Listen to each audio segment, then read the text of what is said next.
Cavabsız qalmış bir zəng. Bunun biznes üçün nə demək olduğunu bilirsən? Gəl bir yerdə baxaq.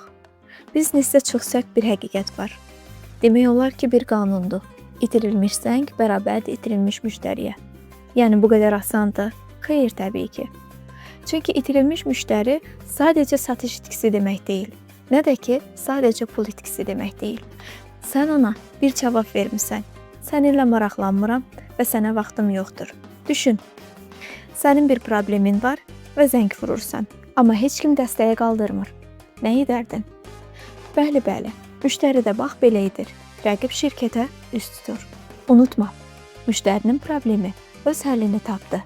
Sadəcə sənin vasitənlə deyil, başqasının vasitəsilə. Səndə də eyni bu vəziyyət var?